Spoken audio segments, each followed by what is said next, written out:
Hello, you wonderful people, and welcome to another episode of Crime Centric. This being the show where I talk about crime dramas that I watch. For today's episode, I'm going to talk about the latest episode of Lethal Weapon as well as the latest episode of Bull. Kind of got a little tongue tied there. Sorry. Like always, if I'm talking about something that you don't want to listen to, you can always look in the description down below. I include the timer so I talk about each of the respective shows. So, for example, if you want to hear what I say about this week's episode of Lethal Weapon, you can skip to what I say about this week's episode of Bull. But the first thing I'm going to talk about is this week's episode of Lethal Weapon. Another great episode. Obviously, this being another episode where we kind of got to dive a little deeper into Rick's past. We kind of get a little more information, especially about like what went down with his dad's situation. But nevertheless, kind of breaking everything down. This episode, it dealt with Riggs helping an old friend of his, like childhood friend Jake, like the dynamic duo of troublemaking in their growing up, and he ends up helping Jake because Jake's getting out on parole, and Riggs, stood up for him and was like, hey, lo and behold, Jake's been he's been an informant for me this entire time. And so he kind of helped swing things more favorably in Jake's favor. But sadly, it doesn't last for long because then immediately they end up finding a guy named Kenny who's dead at a crime scene. Riggs saw the same dude pick up Jake earlier when they got released from prison. So now it puts Riggs in a tough place because it's like, not only is this one of his best friends growing up, this is also someone he owes a lot to as well. And it's something that even Roger doesn't 100% know the story. Avery does simply because he got the files opened, so he was able to see everything. Got them unsealed is the word I was looking for. I couldn't think of it at the time. But it turns out that whole situation with his dad, Riggs himself said that was the gun that his dad, I can't remember his exact words, whether he said his dad died or whether that was the gun that shot his dad. I don't remember. It might have been me who was inferring, his dad is dead. That might have been. I'm not 100% sure. Basically, what happened is this is around the time his dad was super drunk. We saw that and wasn't it last week's episode, kind of saw more of that side of his dad. And we see him beating Riggs with the belt, and obviously Riggs is like, I'm tired of being hit, and pulls out the gun, and his dad kind of has almost like a moment we see Riggs had in the past of you gonna put the gun at me, then pull the trigger. But then it's like, don't do me a favor and don't miss. And Riggs couldn't do it. And so we saw him not only just beating his son, punching him in the face with the belt around his hand. And it's just, Jake came and shot him. The bullet went through his cheek. Now, whether he's dead or not, I don't know. Like I said, I don't remember if Riggs had talked about that was the gun that killed his dad. It might have been. Or maybe the fact of the matter is his dad's still alive. He's just somewhere else. I don't remember the circumstances. But, Jake went to jail for that. And the reason why Riggs feels not only did he save his life, but it's also because it's Jake's life spiraled out of control. After that was one thing after another. It's at that moment that our lives went down so much different paths. Why Riggs ended up becoming a cop. Why he ended up just staying in trouble, never being able to kind of find a way out of the whole situation. So for him, the fact is, sadly, he's using that as a crutch to be you owe me for this, and that's why Riggs lets him go at first. But then it's still no matter what the situation is, I have to at this point in time because you are connected to this whole situation. I can't just let you go. Because, sadly, the whole situation is that Jake wanted a good life for for him and Molly. It's okay, this was kind of supposed to be his big score of I get out, sweep my wife off her feet, bring my son along, and we have that happily ever after, that they live that good life. Because for him, he's I didn't want us to grow up, I wanted my son to not have to go through the same father situations that we did. We had terrible fathers. He didn't want the same thing for his son, but it's not this was the best way to go about it, but it's just like I say, it's that whole situation of that situation, because that was the biggest trouble Jake was ever in, and subsequent, things, it just led him down that path. Because once you get started there, things got worse and worse, because that was the most serious crime. Because obviously him and Riggs stole some cars, they were kids, but this was a very serious situation. But I don't know if the fact of the matter is he was defending his friend, whether that really, how much that swayed in his favor, plus his age at the time, so a lot of contributing factors. But I think there was a part of Jake that might, on a small level, kind of hold that against Riggs too, because he's he was in the car with Roger before he crashed and everything. He was oh, I wonder what would have, almost if that situation had never happened, a troublemaker like Riggs could turn into a cop, then maybe what does that mean about Jake? Could that have been Jake's path too? Because he's is Riggs actually good at it? He's I guess I should have figured as much, but it's just because for him, it's the troublemaker Riggs, man. My boy Riggs grew up and became a cop. It's the strangest thing to him, so. I mean, it makes you wonder, is that the reason why Riggs became a cop? Like, I don't think that ever really came up. Because before this, Riggs was in the military, and so maybe that's what that was about. Because Riggs kind of describes it in an interesting way. When, like I said, he never told Roger everything, but he was like, Jake helped me at a time and I was at my weakest and couldn't fight back, and he saved my life. Because not only was it that particular situation, because it was not only because it was his dad. Like, he didn't want to kill his dad at the time, it's just, he was a boy because his dad, for all intents and purposes, was the only person he had left. Once again, we still don't know more about his extended family, like any grandparents on his mom or dad's side. But his dad was like the last family he had left. So there's that. Plus he was afraid of his dad. Like, once again, we've only gotten peeks into like their relationship. We don't know what it's like before. And after this, probably we'll never get to look at. I mean, it might be something where we kind of get more context. We saw what kind of person his dad became. We got a little taste of who his dad was before with the whole hunting situation. And I guess that was all kind of set up, kind of foreshadowing to what Riggs ended up saying later on in that episode, that same episode where we got the flashbacks to the hunting of him being like, it's the same gun that shot his dad. Once again, don't remember if he said kill or whether he said shot, but nevertheless, it's kind of sad things ended the way they did, because I was hoping when it was all said and done that might become true, that Jake stays by, but he becomes like, yeah, you work as my informant and everything, but for Jake, he's like, he can't go back in jail, because he's like, that's been such a cycle of his life. It's just like he can't do it anymore, especially after this. Even if Riggs called in some favors, and because it wasn't him behind the murder, it was actually the parole officer, which I kind of had a feeling that was the case. The moment he showed up in the episode, I was like, it was you, wasn't it? Like, I thought him and Jake were working together, but, the whole thing, but it's like, no, I thought that might have been the main reason why he was running. It's like, no, it's just because that's him. Like, he had the gold bar stashed away, and it's just like in his nature to just kind of run from the cops and everything. So, including in this particular situation, but it's like, no, like, he was just, the parole officer, McCoy, was just working on his own. So, but also the fact is, typically, like I said, I've talked about that before. Usually with crime dramas, you can usually tell when the bad person is, who the real bad guy in the episode is, because typically, not always, but more often than not, they're the ones you see the least amount in an episode. It almost applies to Scooby-Doo rules of the same thing too, but nevertheless, like, you see it a lot in crime dramas. But what's also interesting about this situation is the whole Molly and Ben situation, because it seems like they're like, obviously, like Molly, Riggs, and Jake all kind of grew up together. She was actually there like around that time, like when Jake got arrested and everything, and it's just like, oh, like, so it seems like it's one of those situations that I think when Riggs looks at her, he also sees what could have been too, like how different his life could have been. Like, I think it was a situation that, like, both of them probably liked her. They all, they were such good friends and everything. So I know the actress who plays, like, I should have paid more attention to the opening credits. The actress who plays Molly seems so familiar, and I can't quite place her. I feel like I've seen her or something. I just don't know what it is. She kind of favors Odette Annabelle a little bit. I'm pretty sure that wasn't her. I don't know. She just looks like her a little bit, and I think that's what's kind of throwing me off. But I feel like I've seen her before, and I just can't place her.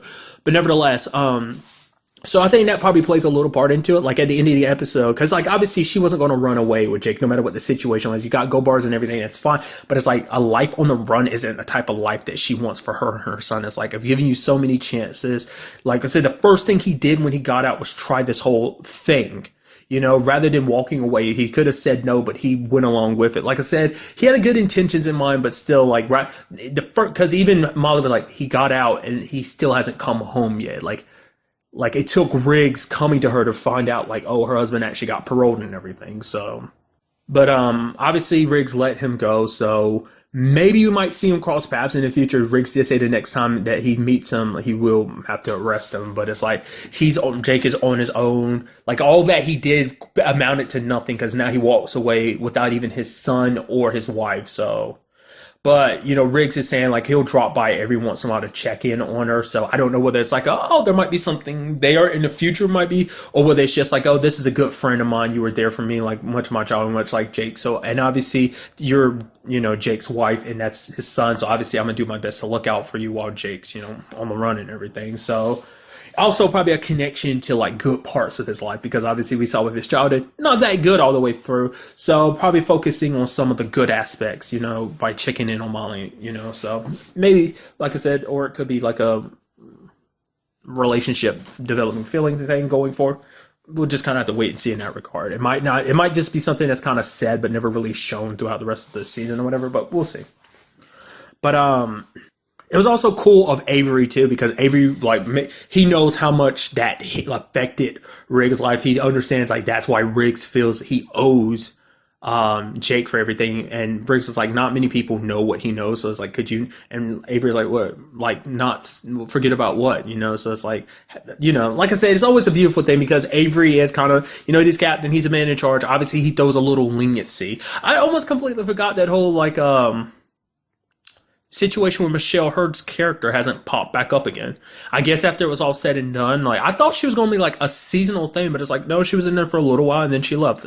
Not unless her character's going to come back in some shape or form, but also brings up the conversation about Palmer, especially the way things between her and Riggs left off. It's kind of like she probably, even if she does come back, it's probably going to be like much later on, if at all, you know. So, which just still kind of bums me out with that whole situation. Which that's why I'm kind of like, oh, maybe there's some possibility for him and Molly, you know. So, but nevertheless, because that's sad to say, because that's also a different thing too, because she kind of sees through Riggs' BS. Like, when Riggs is kind of like, no, I'm good. It's like, nah, don't talk to me like I'm everyone else. Like, she knows Riggs, so she knows that when stuff is serious, like what he kind of does, he tries to divert, he tries to pretend like he's okay. So, I don't know. That's just kind of a nice thing.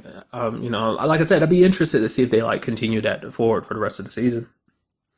Another big part of this episode I really appreciated was the whole weed situation. I love it trying to figure out, was it Rihanna's or RJ's, to the point that Roger got Scorsese to test their hairs, and he's just like, oh, don't put them in the system. Scorsese is like, why? It's like, oh, because you trust me.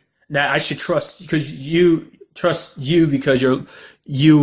I forgot what it was it said exactly. It was just a conversation back and forth. And Scorsese said, like, that mind meld we got going on. He's like, I can feel it. Turns out it's not theirs. Immediately when it was like, oh, is it no one fessed up to the weed? I'm like, it's going to end up being Trish, isn't it? It's like, oh man. And you saw the look on his face. He's like, oh, knowing that he's going to confront Trish about it. And he does, which Roger does what he always does. He puts his foot in his mouth and he's just like, oh baby, I need to relax. Almost make it sound like it might be, some mommy daddy time essentially, which is weird to talk about at mommy daddy time considering the whole like in the context I'm talking about, meaning a sexual thing. Why just say sex? Why I have to turn it creepy like mommy and dad? I don't know why. I could go back and cut that out, but I'm not going to. The weird, creepy awkwardness I just made right now is going to say. Nevertheless, moving on. That the fact is, and then Trish blew up at him, which is like, it's understandable. It's like, for one, you had our kids tested for drugs, and now you come up here making accusations against me. I was like, ooh, it's like, that's, because I was thinking she was going to admit it, but then I was like, then she points out, I was like, yeah, you should think about someone else. I was like, who else would it be? And like someone else that lives here all the time. I was like, oh my God, because even I didn't even think about Riggs. How messed up is that? That's crazy to me that I didn't, like, Riggs didn't even cross my mind. I mean, anyway, it turns out it wasn't Riggs anyway. It turns out it was actually, like, cousin Connie, whoever that is. I don't know whether that's on Riggs' side, on Roger's side or Trish's side. But then, like, Roger was eating some gummies and getting high, which, you know, he is a stickler for the rules because he was getting on Trish because it's like, but the fact of the matter is it's still illegal here. And, you know, it's just like, you know, I'm a cop, you know, and it's like, oh, I get it. You're just a drug addict. And it's like demonizing her so hard because Roger is just kind of a stickler for the rules and everything. No little, you know, no slack all around. I mean, to be fair, he's got Riggs for a partner and he cuts Riggs slack a lot more times than he should, but still, you know. And he ended up eating those gummies and getting high. And Riggs showed up because Trish called him over, I assume. And she's like, how long has Roger been sitting there? Like an hour. He's just like, what? He's just like, almost, he's out of it. Plays out of his mind, dude. And I love it. Like, Riggs is like, okay, I got you. Bring some beer, gives him some crackers and some spray cheese in a can, and they just like chillax and he's like, oh, I finally understand you, Riggs. It's like, welcome to my world, Raj. I'm like, it's such a beautiful thing of them bonding like that. I love it. Like I said, because there's also the whole aspect of like Riggs opened up a tiny bit about the whole like situation with his dad. Like I said, he didn't go into specifics, but he let him know a little bit about the whole Jake situation. Because even at this point, I think Riggs has a hard time. Like he wouldn't open up to anybody about that. I doubt even Cahill knows about that because those files were sealed after all. So I think it's just like the fact of the matter is Riggs has a hard time opening up to people, especially people he cares about, because him opening up to them would mean that that would bring a connection to them. Because I guess if he keeps people at a distance, he doesn't have to worry about. It's like, well, they'll keep me at a distance, but it's like, something Cahill brought up last episode too. Is like, no matter how much you push people away, like the people that care about you will always be there to help you and hold on to you. What still makes me wonder is that whole like his trailer being inside of their garage is still a thing. We really don't know, but I assume it is, because that would make sense. Like he might have just been coming back there anyway for that particular reason. So I mean, his trailer can't be anywhere else anyway. So it's also an interesting conversation. Interesting thing too is he never brought up the conversation of Miranda, because they never talked about it either. So they probably haven't really been in touch for a very long time. So that might have been one of the last times that Riggs saw Jake, maybe. There probably some times in the future, but probably wasn't that often, probably in and out of jail. I mean, to the point for him not to know that Riggs was a cop. Molly, probably the same thing. So they don't know about the whole Miranda situation, so that conversation never came up, so... But another thing I loved in this episode was the Bailey and Bowman situation. And it's like, okay, they're awkward and rude around each other. Scorsese's like, oh, what's going on? Because I made the same assumption. He's like, oh, did you guys? And she's like, no, it wasn't like that. It's like, I accidentally sexted him. It's like, oh, what? Yeah. She's like, but before I could even say anything to him, like let him know it was an accident, he texted me back and rejected me. And for Bailey, I guess it was just kind of a weird, awkward confidence thing of like, no. Like, I didn't have a chance to explain. But even under the context of it was a mistake, it still hurts her pride a little bit. I'm sure that it's like, wait, you reject? What? Like, what's wrong with me? And which for Bowman, he's like, oh, she's like, well, what about the whole like, oh, let's just stay friends? Like, he's like, oh no, that was a joke. Because at one point he's like, oh, good job, partner, figuring like, oh, it was an inside job with the whole robbery thing, which I love that whole joke about like, oh, because he was a mechanic. It's like, oh, he was what? Oh, not only was he waxing off the car, he was waxing off your wife. And Riggs was like, oh, that was a good one. Oh, that was a good one. He's like, oh, no, don't apologize. That was a good one. I was like, but the fact is that, they were just super awkward about it. Like, immediately my brain was like, okay, was it like a situation of like, because I thought it was going to be like, oh, Bowman's gay or something like that. I thought like he was going to be like, no, the reason I was like that is because I'm gay. Like, you don't have to worry about that. I thought that was going to be the whole situation, but it's like, no. It seems like that's not the case. I love Bowman trying to make it better, being like, oh no, dude, like, you should see some of the sex on my phone. But it's like when Bailey was getting that recording, he's like, oh yeah, just let's not make things awkward or whatever. And then she's like, come lay down with me. And you see him looking at her, and he goes up, he's like, okay. It's like, so that might be a thing I wonder if they're going to keep that up. Probably not. It's probably just kind of like a one episode thing, but I love it. Because it's also interesting too, because Scorsese actually, like, if you remember season 1, he had a huge, like, crush on Bailey. Nothing ever happened between them, but still. It does seem that Bailey does have, like, a new guy in her life, and it's because that's who she was sexting. That's what Bowman was saying, because he's like, I knew you weren't talking to me. I knew that was an accident, so that's why, like, it's supposed to be a joke. I mean, I guess in Bowman's eyes, like, oh yeah, you couldn't understand, like, that's the problem with text. You can't emphasize intent or emotion with them. I mean, emojis and stuff like that. But under those circumstances, I don't think that's an appropriate situation to be using emojis. Nevertheless, it's a weird, awkward situation, and I'm just curious to see whether that will turn into something further or not. I'd like it to, but we're just gonna have to wait and see. Overall, great episode. Very interested to see what goes down in the next episode.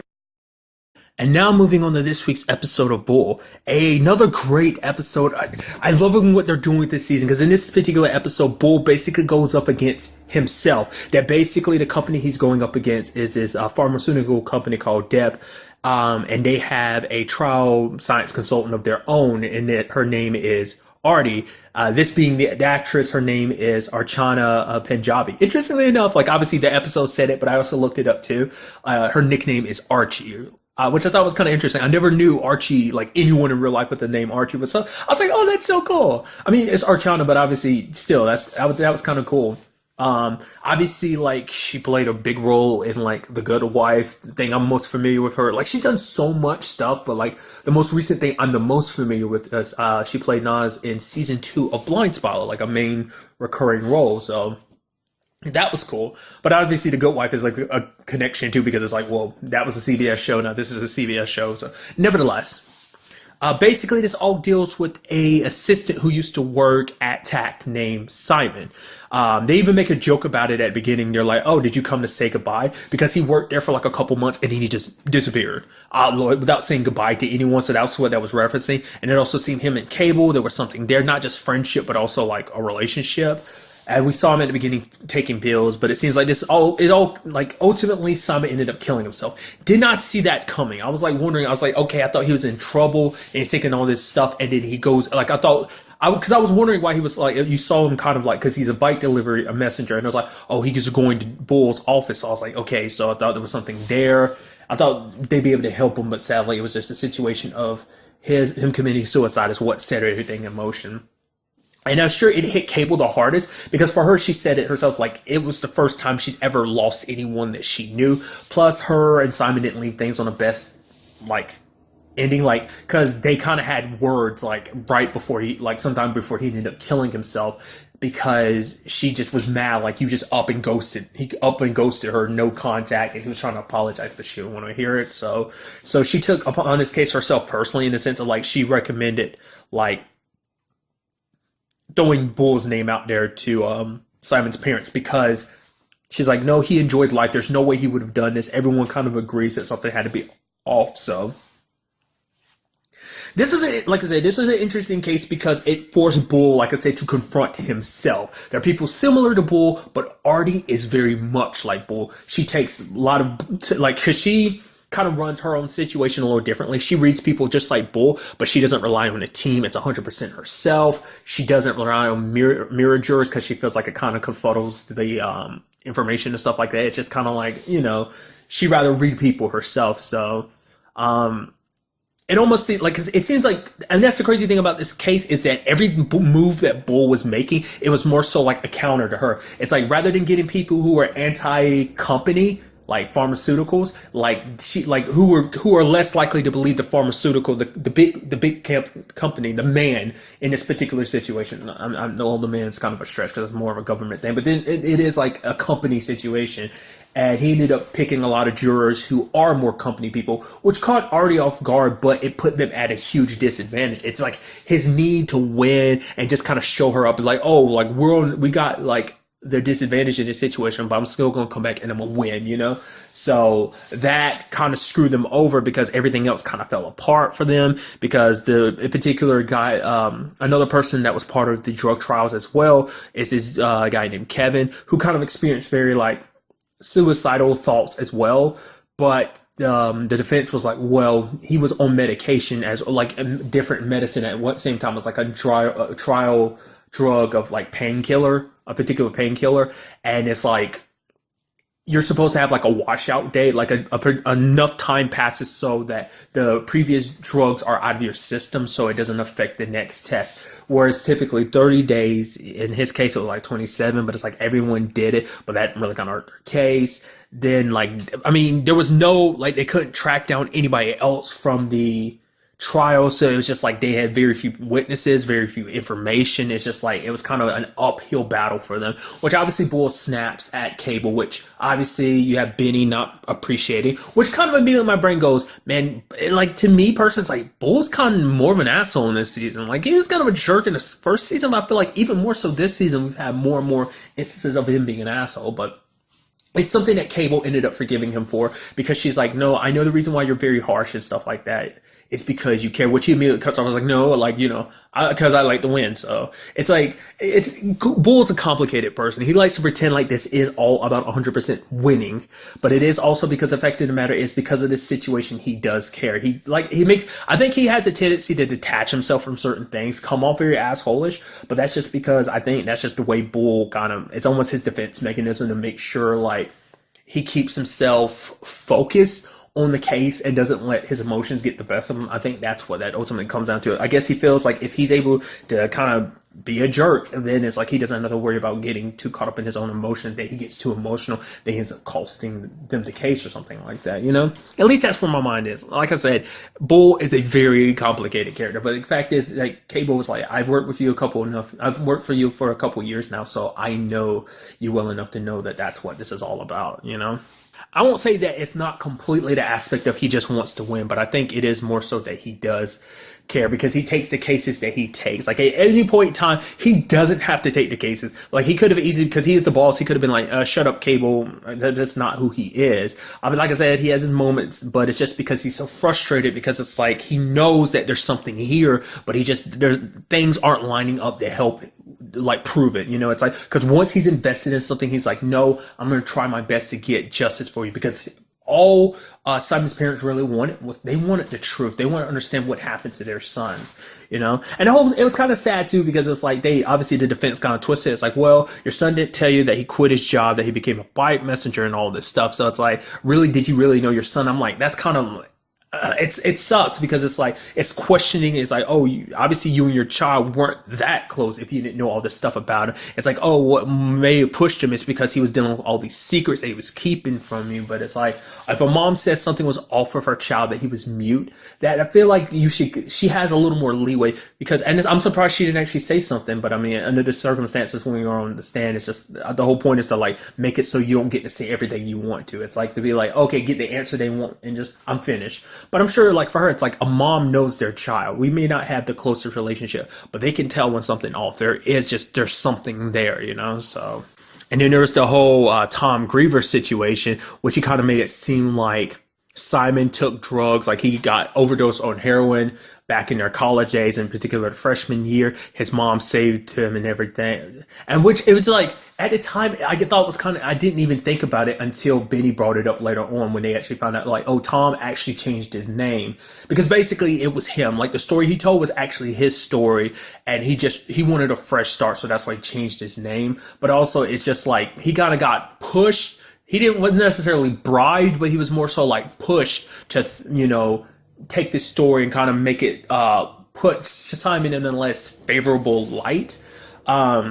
But like the fact is that Benny pointed out, it's like, oh, your mom just happened to have the drug that would end up like helping Simon from overdosing. It's like, why would she have that? Like, and it's like, well, of course she wouldn't for that particular occasion, but of course she'd have it if she thought her son was. So she knew her son had the same issue and stuff like that. So I don't know, it's just kind of an interesting thing, especially considering like you think this person was like a friend to you, and you turn your back on him like that, to like this person died, committed suicide, and I don't know, it's shitty that you would just turn it on them like that and just be like, oh, no, oh, Simon was dealing with it. It's like, why would you do that to someone that you consider like a very close friend? Didn't he use the word best friend? Maybe I'm wrong, but still. But Bull recognizes it as like, well, when he looks at Artie, he's like, well, I just thought about that too. Her name's Artie, and then like, you know, Archie. That just clicked in my head. Don't know why they didn't click sooner, because I'm an idiot. But it's like he saw like the fact is that is willing to win by any means, which arguably you could say Bull kind of does the same thing, but I think there's a line that even he won't necessarily cross. So it didn't, like, she even said at the end, like, she didn't bribe him, but you know, Bull is like, him and Benny just took a swing at that. It was enough to kind of damn them in the sense of like, how much did they pay you? Wait, don't worry, Your Honor. I don't even think I want to ask. That really got you some points of like, ooh, that stung a little, you know? So, but what really turned everything around is when they ended up finding out about another patient named Ed Polson, who was part of this trial and everything. And it turns out that Tessa was involved with everything, covering everything up. It's like, oh, she got his body cremated and stuff like that, because the lady remembers, because she was like, Tessa had showed up devastated, Tessa being the Depp pharmacy like CEO person top at the top. And I love that moment, and just everyone, it's like, oh, gasp. And it's like there were two gasps, especially the first one, because Bull was like, and I love that sound, and Chunk's like, I love that sound too, really getting into it. But that was what kind of like put like an end to this whole situation, was because the fact is she knew about, because she tried to spin it, and there was a moment where you had Artie kind of like wiping her face with a finger. I was like, oh, was she supposed? Like immediately my brain was like, and you saw Bull kind of looking at her. I was like, is she telling Tessa to like? Is it Tessa or Tess? I think it's Tessa, like they're telling her to cry on command. I thought that's what it was. But it's like, I guess it was more so like, no, kind of make it a little more sympathetic so that you kind of win them over is kind of what I think she was aiming for. So, even then, that's even tactic, because even Bull was like, certain tactics is kind of like, oh yeah, the way she presented herself, it's like segue for like, I'm sorry what happened to the Jones, you know, Simon's parents, what happened to their son and everything. but segueing and being like, it had nothing to do with our drug. And it's like, oh, that was beautifully done and everything. And it's like, I might as well take a few pages out of her book, because even the way she handled things weren't ways that Bull, like, they're very similar, but I feel like her tactics aren't necessarily the same as Bull's. Like, Bull is very aggressive, hence the name Bull and everything. And the same thing for her. But I feel like he holds his punches a little bit more than she did in this particular case. I mean, in most cases, I feel like, but maybe that's just me, you know. Because my question is, like, how much did Artie really know? Because the whole thing about it is Bull always does everything to be like, okay, I need to know as much as possible about our clients, because they won't always tell us 100% the truth. It's us to know when they're lying and when they're 100% telling the truth. So I'm curious, did Artie know a lot about that? Did she know about, like, Tessa, like, covering up the whole Edward Paulson situation, or did she like tell her like because you know, it's always that situation of like, who knows what at what point in time. Was that her first time hearing that information too, or was there something? Was it just a situation of just like, no, like, I found out that she did that, but I'm telling her to shut her mouth about it and not to say anything, or not? I feel like it seemed like that might have been something that was done behind their back. Obviously, like, she was probably just brought in on this situation. So, like, this is after the fact. And, you know, once again, your clients don't tell you everything. Once again, that's something Bull deals with. So I'm sure it's something she had to deal with too. So that was something that kind of blindsided her. So, like, I did kind of constantly, like, in the episode, you see her and Bull kind of winking. It's like a little cat and mouse thing. Like I said, because, like, it was like a subplot to the episode. It's just like, we have this overarching case, but I feel like Bull's more so his attention was her. Like, even Benny called her, you don't tell me it wasn't for the girl. It's like, it was for Artie, because it's like, that was his main focus of this case, which it has his douchebag. Like I said, like, he has his moments being complicated. The fact of the matter is, it seems like that was the case. There, once again, I think the part of him wanting to win does play a part in it, but I think Cable is right too, that he does care. That's why he gets so mad and stressed out, because he wants to help people, you know. Like I said, I think it's like, in a weird way, a defense mechanism. But once again, I could be looking at it wrong. They kind of made a reference to like, oh, like, you know, she was basically like, you know, at one point in the episode, like, oh yeah, like, we could get to that, like, the fun and games between them or something. Like, basically she was making a reference to them basically sleeping together. And you had Bull kind of getting caught off guard, like looking around, kind of had a look on her face like, so we do see them sitting down and drinking at the end. So it does seem like there was a settlement involved. So, but it's very interesting. I hope we definitely get to see more of Artie going forward. I hope she kind of becomes like this season's JP that maybe we'll see a couple times. Though JP only popped up in like, what, didn't Eliza Dushku only show up in like the last 3 or 4 episodes of season 1? I want to say like, roughly like that, maybe. Maybe more. I don't remember. It might have been more spaced out. It might not have necessarily. Definitely like the last 2 episodes, maybe were back to back like episodes involving her. But I think they were a little more spaced out. I could be remembering wrong. But I'd hope we get to see more of her, especially her and Bull being on opposite sides. Maybe we might even find a situation where they're on the same side. Especially that whole like, oh, sorry, we're not taking any new students. Like that back and forth. It's, you know. It's always interesting when Bull is able to meet his match in certain regards. Obviously, like,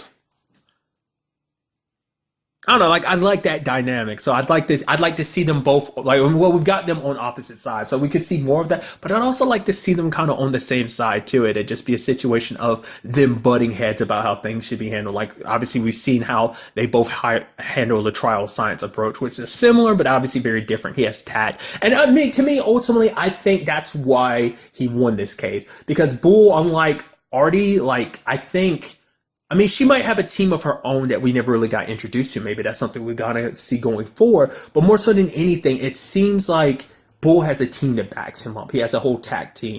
At least that's where my mindset is. Like, it's kind of like the whole, like, you know, it's a lot easier to win a fight when you're not doing it alone, essentially. That you've got other people to back you up, to always have your back and always make sure that you've got everything you need for the fight, essentially. So I think that's why Bull has an advantage against most people. Because when you're going up against Bull, you're not just going up against Bull, you're going up against the entire team. So they kind of act as one in a sense. So, I mean, that's my mindset, you know. Maybe someone else watching the show might feel a little differently, but that's where my mindset is. So, like I said, a great episode. I'm very interested to see what goes on in the next episode.